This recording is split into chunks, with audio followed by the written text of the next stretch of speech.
In a lush valley nestled between the towering hills of Kenya, there lay a village small in size but rich in spirit. This village, surrounded by tall trees, green fields, and winding trails, was blessed with the presence of a majestic river.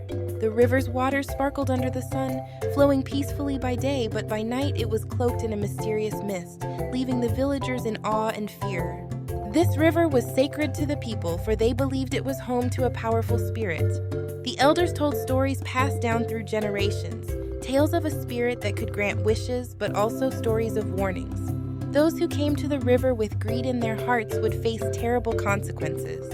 For as many gifts as the river spirit could give, it could also take away. Living among these villagers was Mwende, a young girl with a lively spark in her eyes and a curiosity that often led her to the very edge of trouble.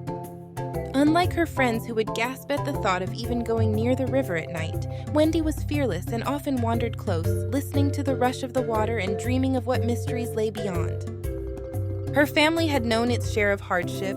Though they lived in a community that shared its resources, the harvest had been poor that year and the people spoke of hard times to come. Mwende knew her family needed help, and she felt that it was up to her to find a way, even if that meant seeking out the fabled river spirit herself. But she was not unaware of the risks. The elders warned her every time they caught her at the river's edge. And Mwende, they would say, the river spirit is no friend to the greedy or foolish. Do not tempt fate. Yet the thought lingered in Wendy's mind. The legends of hidden treasure guarded by the spirit, treasure that could change her family's life. But the cost, as the elders warned, was high. And so, as the village settled into the rhythms of another difficult season, Mwende began to feel a strange pull, as if the river itself were calling to her. In her heart, she felt a question waiting for her, a question that only she could answer. And in the deep whispering silence of the night, she made up her mind. For weeks, Mwende carried the thought of the river spirit's treasure with her.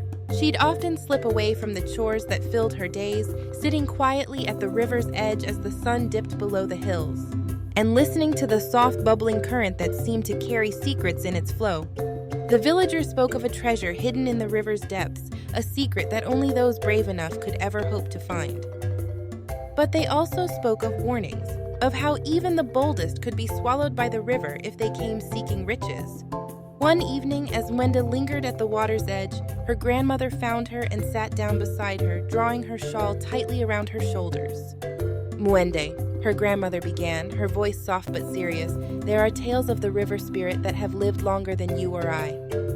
The river is not just a place of beauty, it has a soul, a will, and it tests those who come near with a heart set on taking. Mwende looked at her grandmother, her eyes wide with a mix of fear and curiosity.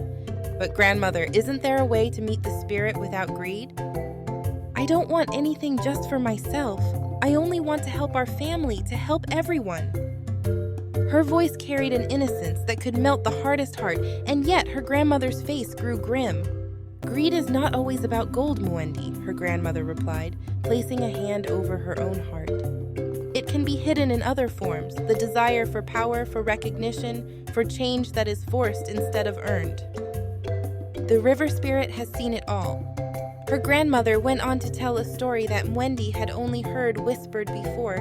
Long ago, a traveler from a distant village had come, seeking to possess the river's magic for himself. He believed that if he could control the spirit, he could shape the fortunes of entire kingdoms. Yet the river saw through his deception. It offered him a choice, abandon his greed and walk away safely, or continue on and risk everything. But the traveler's heart was set on power, and he paid the price. He vanished, leaving only his empty footprints by the river's edge. Mwende shivered at the tale, but it did little to change her mind. She couldn't shake the feeling that she was meant to find the treasure, that her path and the spirit's mysteries were somehow entwined. She wanted to prove herself to her family, to the village, and perhaps most of all to herself. Despite her grandmother's warnings, Mwende's resolve grew.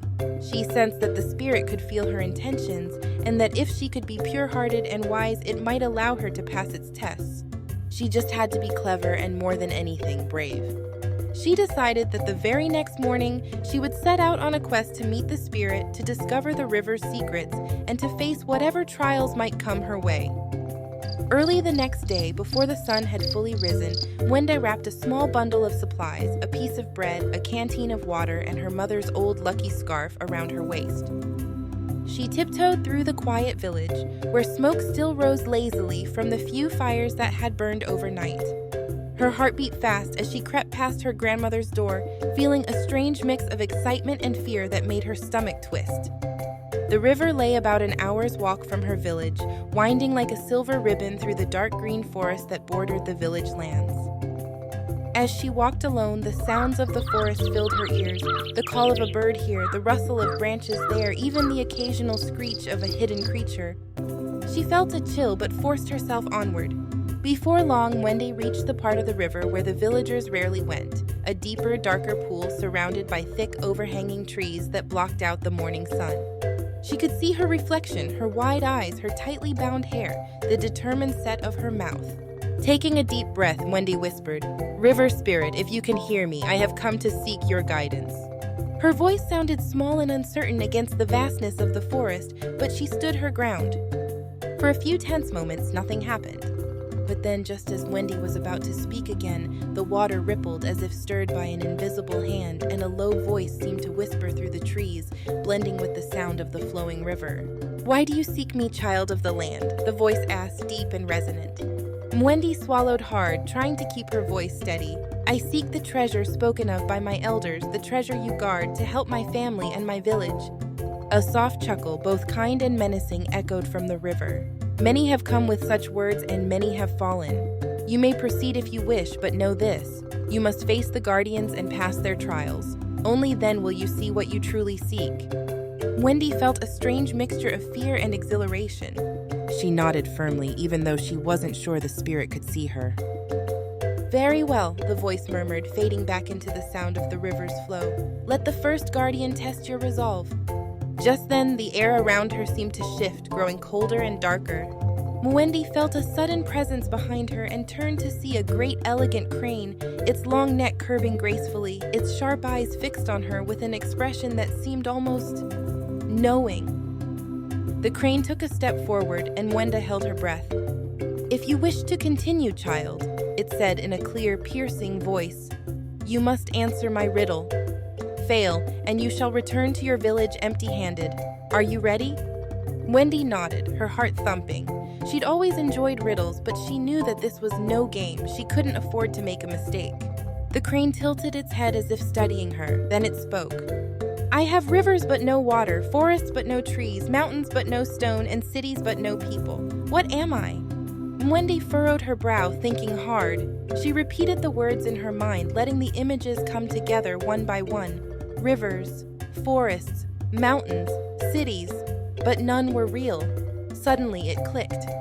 "A map," she said, her voice gaining strength as she realized the answer was right.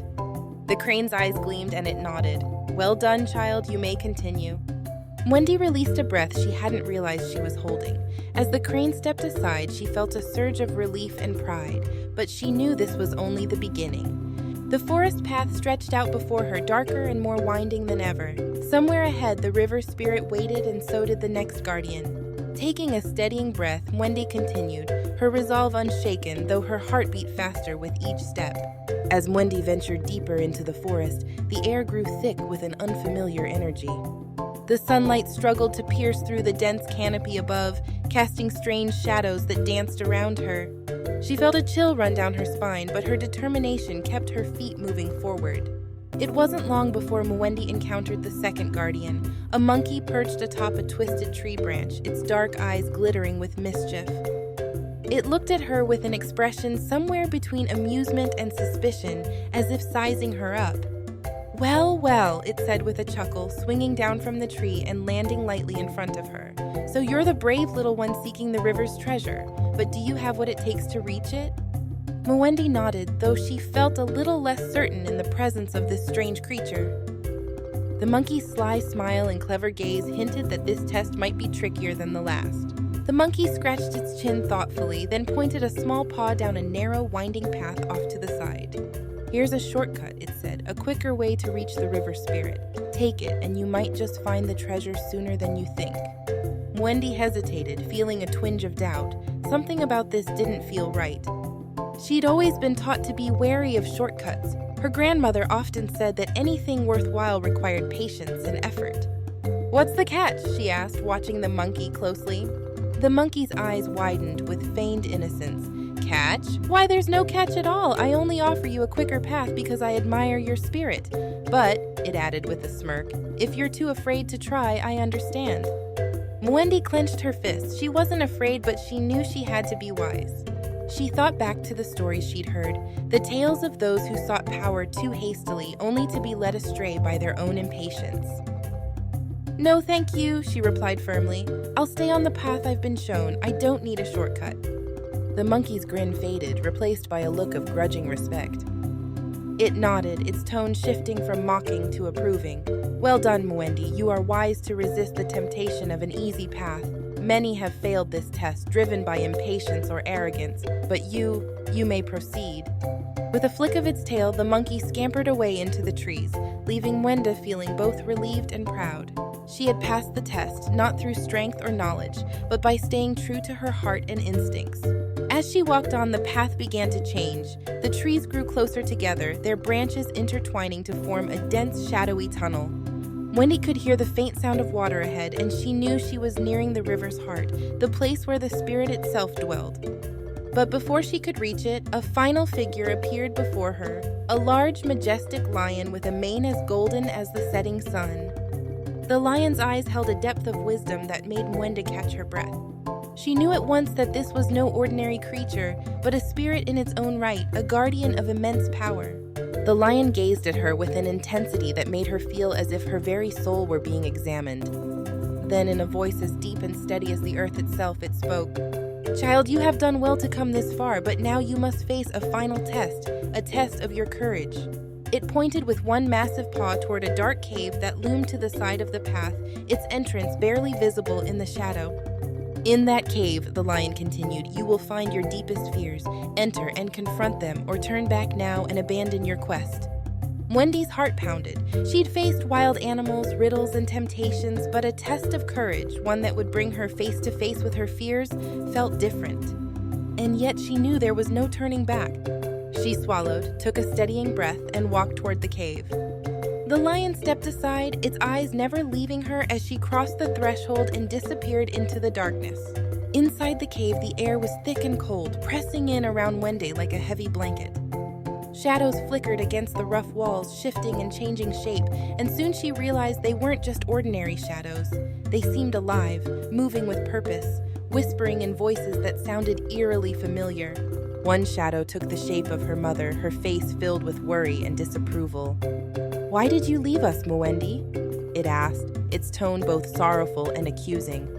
"Why did you risk so much? Was your family's love not enough for you?" Mwende felt a pang of guilt.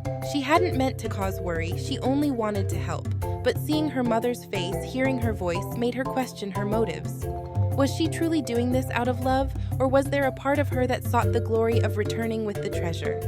Another shadow took the form of her father, his face stern and disappointed. "Do you think you can handle the river's power, Mwende?" it asked. "You are just a child." Doubt gnawed at her heart. She remembered the village stories, how only the pure-hearted could survive the trials. Was she as brave as she believed? Could she overcome her own fears and weaknesses? The voices grew louder, filling her mind with doubts and fears, each one more powerful than the last. She closed her eyes, trying to block them out, to remember why she had come.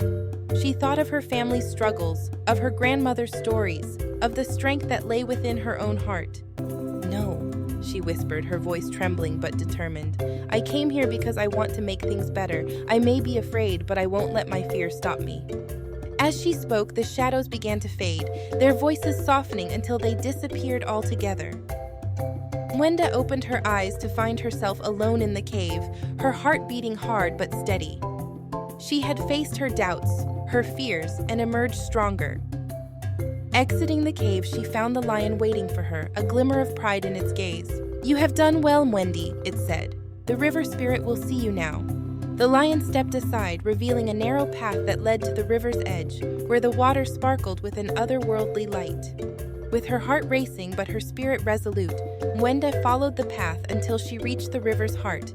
the place where the spirit itself awaited. As Mwende approached the river's edge, the mist parted, revealing a calm, glimmering pool. The water was so clear she could see her own reflection as if looking into a mirror. Her heart pounded with anticipation and a sense of awe. She had made it. The air around her seemed to shift, growing warm and full of life. Then from the center of the pool, a figure began to rise, a glowing form that shimmered like moonlight on water, both ethereal and powerful. The figure took the shape of a beautiful, majestic woman draped in flowing robes made of mist and light, her hair cascading like a waterfall down her back, her eyes deep and wise. The river spirit. "Welcome, Mwende," the spirit spoke, her voice like the gentle rush of water over rocks. "You have come far and you have faced many trials. Tell me, child, what do you seek?" Mwende took a steadying breath. She had rehearsed her answer many times in her mind, but now, standing in the presence of the spirit, she found herself humbled and unsure. I came because I wanted to find the treasure my people spoke of. I wanted to help my family to bring something back that would ease our struggles." The spirit's eyes softened, but there was a flicker of something deeper in her gaze, something like amusement or perhaps pity. "And you believe that a mere treasure of gold or jewels could accomplish this?"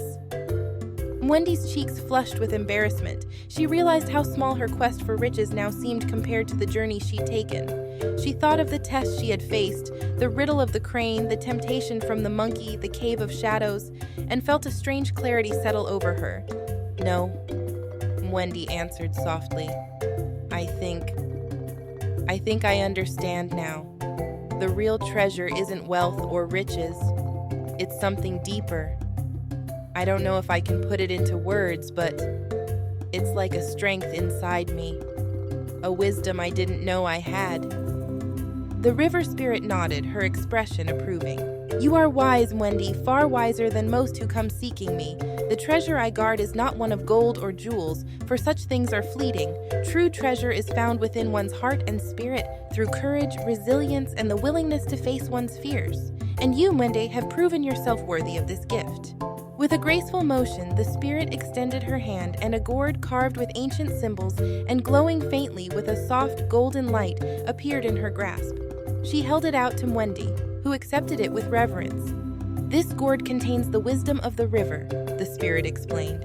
"Its knowledge and guidance will aid you in times of hardship, reminding you of the strength that lies within you. Share it wisely and use it only when truly needed, for its power is meant to guide, not to control."